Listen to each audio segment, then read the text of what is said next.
বকো ছয়গাঁও বিধানসভা সমষ্টিৰ প্ৰাৰ্থিত্ব প্ৰত্যাশী যুৱনেতা মৃগেন শৰণীয়াৰ বিধানসভা নিৰ্বাচনী প্ৰচাৰ। সমাগত অসম বিধানসভা নিৰ্বাচন প্ৰতিটো ৰাজনৈতিক দলে চলাইছে নিৰ্বাচনী প্ৰচাৰ। পিছপৰি ৰোৱা নাই গুৱাহাটী পৌৰ নিগমৰ মেয়ৰ লগতে বিজেপি নেতা তথা বকো ছয়গাঁও বিধানসভা সমষ্টিৰ প্ৰাৰ্থিত্ব প্ৰত্যাশী যুৱনেতা মৃগেন শৰণীয়া।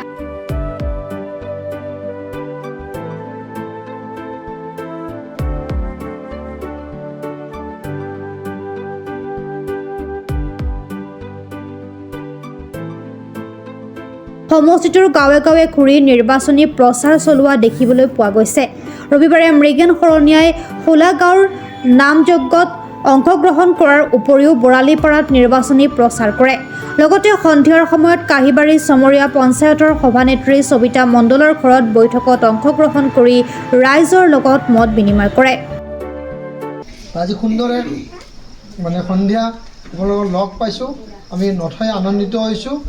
আৰু আগন্তুক যি নিৰ্বাচন আছে আমি সকলোৱে জানো, আমি ভাৰতীয় জনতা পাৰ্টীৰ আমি কৰ্মকৰ্তা। ভাৰতীয় জনতা পাৰ্টী জিকিলে আমাৰ অস্তিত্ব বাচিব। সকলোতকৈ ভয়াৱহ আছে আপোনালোকক, হয়নে নহয়? আমাৰ ওচৰতে আমি ৰক্ষা পাইছোঁ। যেতিয়া সমষ্টি পুনৰ নিৰ্ধাৰণ হৈছে এতিয়া আমি প্ৰথমবাৰৰ বাবে চমৰে আমি ৰক্ষা পাইছোঁ। এইবাৰ আমি মূৰ উঠাই আমি থাকিব পাৰিম, হয়নে নহয়? আগতে বহু ব্যক্তি হ্ৰাস কৰিছিলে। তো সেইকাৰণে এইবাৰ আমাৰ সোণালী সুযোগ আছে যে এইবাৰ আমি ইয়াৰে বিধায়কজন আমি পাব পাৰোঁ। মই হওঁ কোনে হওক বেলেগ কথা, কিন্তু আমাৰ বিধায়ক থাকিলে আমাৰ এই অঞ্চলৰ উন্নতি হ'ব। আজি আমি সবিতা মণ্ডলৰ ঘৰত আমি বহিছোঁ। এই পঞ্চায়তৰ সভানেত্ৰীগৰাকীয়ে কাম কৰিব গ'লে এজন বিধায়ক লাগিব, তেতিয়াই তেওঁ কৰিব পাৰিব শক্তিশালী। আমাৰ প্ৰহ্লাদ দাই কাম কৰিব গ'লে এজন বিধায়ক লাগিব। যদি আমাৰ MP আছে, MP থাকিলে 10টা সমষ্টিত সময় তেনেকৈ নিমিলে, কিন্তু যেতিয়া আমাৰ বিধায়ক থাকিব কামখিনি বহুখিনি আমাৰ কৰিব পৰা যায়।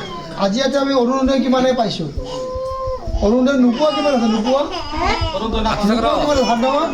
চোৱা কিমানে পোৱা নাই। ৰেচন কাৰ্ড কিমানৰ নাই? নাই। এইবিলাক আমি যদি আমাৰ বিধায়ক হয় আমি 100% সকলোকে দিব পাৰোঁ। যদি আমাৰ বিধায়ক নোহোৱাৰ কাৰণে আমি এইটো পোৱা নাই। আমাৰ লিষ্টবিলাক বিধায়ক তাতে আহে, বিধায়কে কাক দিব? যোনে তেখেতক ভোট দি বা আমাৰ কংগ্ৰেছক ভোট দি তেতিয়া তেখেতে দিছে। এইবাৰ যেতিয়া আমাৰ ভাৰতীয় জনতা পাৰ্টীৰ হ'ব নিশ্চয়কৈ আমাৰ সকলো আই মাতৃ যোনে পোৱা নাই সকলোৱে পাব লাগিব নে নালাগে? কোনোবাই পাব কোনোবাই নাপাব, এইটোতো হ'ব নোৱাৰে, অন্যায় হ'ব নোৱাৰে, হয়নে নহয়? সেইকাৰণে পাবৰ কাৰণে আমাক এজন বিধায়ক লাগিব। বিধায়কজনে আমাৰ এইখিনি সুন্দৰভাৱে আমাৰ কামখিনি কৰাৰ কাৰণে ব্যৱস্থা গ্ৰহণ কৰিব। সেইকাৰণে সকলোকে আমি অনুৰোধ কৰিছোঁ, এইবাৰ যেতিয়া আমাৰ ইলেকশ্যন হ'ব তো নিশ্চয়কৈ আমি সকলোখিনি আমি ভাৰতীয় জনতা পাৰ্টীৰ কাৰ্যকৰ্তা হৈ পেলাই আমি কাম কৰিব পাৰোঁ। ইয়াতে বুথৰ সভাপতি আছে নেকি? কোনোবা বুথ সভাপতি আছে নেকি? নাই আহা। আমাৰ এটা বুথ থাকিলে আমাৰ এটা বুথত ৰেচন কাৰ্ড আমাক কিমান দিছে? আমি এটা বুথত কিমান হ'ব ৰেচন কাৰ্ড? ৰাজেশ 50টা হ'ব নে 100টা হ'ব? 100টা হ'ব। হা 100টা বেছি হ'ব পাৰে। 100টা বেছি হ'লে ঠিক আছে। আমাৰ যাৰ ৰেচন কাৰ্ড আছে 100টাতকৈ বেছি আছে, আমি 100টাই ধৰিছোঁ। 100টা ৰেচন কাৰ্ডত আমাৰ কিমান চাউল পায়? এটা ৰেচন কাৰ্ডত কিমান চাউল পায়? 25 কেজি নে 30 কেজি কোনোবাই পায়? 6টা মানুহ থাকিলে 30 কেজি পায়। আমি 20 কেজি ধৰিছোঁ, ঠিক আছে। 20 কেজি চাউলৰ দাম কিমান হ'ব? বজাৰৰ দাম কিমান হ'ব? যদি আমি 30 টকাকৈ ধৰোঁ 600 টকা হ'ব না। 20 কেজি দাম 600 টকা হ'বনে? তো আমি 600 টকা আমি ধৰিলোঁ। এটা বুথত আমাৰ অৰুণোদয় কিমান আছে? আমি 50টা ধৰিছোঁ। বেছি ধৰা নাই কাৰণ বহুতেই নোপোৱা আছে। তো 50টাকৈ আমি ধৰিছোঁ। যদি 1250 টকাকৈ আমি পাওঁ, আমি যদি 1000কৈ ধৰোঁ বা 250 টকা বাদ দিলোঁ, তো 50টাত আমি কিমান পালোঁ? মাহত 50,000। 50,000 আৰু 30,000 কিমান হ'ল? 80,000। আমি আমাৰ কৃষক সন্মান নিধি আমি পাইছোঁ ন 6,000 টকা কৰি। PM কিষাণ পাইছে ন বহুতে। প্ৰতিটো বুথত আমি কিমানকৈ ধৰিছোঁ? 3টাকৈ ধৰিছোঁ বা 5টাকৈ ধৰিছোঁ। যদি আমি 5,000কৈ ধৰোঁ, 5 6 গুণ 30, 30,000 আপোনাৰ আহিল 80,000 আৰু 30,000 1 লাখ কিমান হ'ল? 10,000 হ'ল। 1 লাখ 10,000 হ'ল মাহত। বছৰত কিমান হৈ গ'ল? 12 লাখ টকা। আমি 12 লাখ টকা ধৰিলোঁ। 10 লাখ 12 লাখ টকা ধৰিলোঁ 1 লাখ টকা কৰি।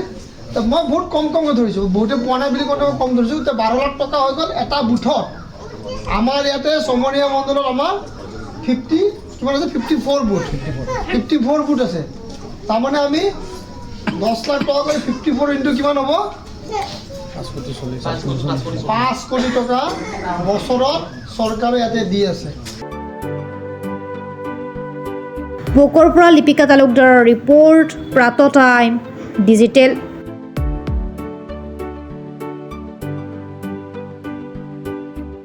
Mobile plus physiotherapy wellness and rehabilitation centre দক্ষিণ কামৰূপৰ ব্যৱসায়িক প্ৰাণকেন্দ্ৰ বিজয়নগৰৰ লগতে VIP চক আৰু গুৱাহাটী মালিগাঁও পাণ্ডৱনগৰত থকা তিনিওখন ক্লিনিক বৰ্তমান প্ৰায় 20 বছৰৰ অভিজ্ঞতা পুষ্ট তথা এতিয়ালৈকে প্ৰায় 40,000 ৰোগীক সুস্থ কৰি তোলা ডক্টৰ পল্লৱী নাথৰ তত্ত্বাৱধানত চলি আছে। এই ফিজিঅ'থেৰাপি চেণ্টাৰ তিনিটাত বৰ্তমান অভিজ্ঞ ডক্টৰৰ দ্বাৰা যিকোনো জটিল ফিজিঅ'থেৰাপি চিকিৎসাৰ লগতে যিকোনো ৰোগীৰ ঘৰলৈ গৈ চিকিৎসা সেৱাৰ সুব্যৱস্থাও ৰাখিছে। আমাৰ ঠিকনা mobile plus physiotherapy wellness and rehabilitation centre, opposite Uparshali Bijoynagar SBI branch. আমাৰ VIP চকৰ ঠিকনাটো হ'ল VIP চক near VIP bus stop, Borjhar, Guwahati. আমাৰ মালিগাঁও ঠিকনাটো হ'ল চেলাছ 360 physiotherapy and rehabilitation centre, Maligaon, Pandavnagar, Guwahati 12। আমাৰ যোগাযোগ নম্বৰ হৈছে 8011744696।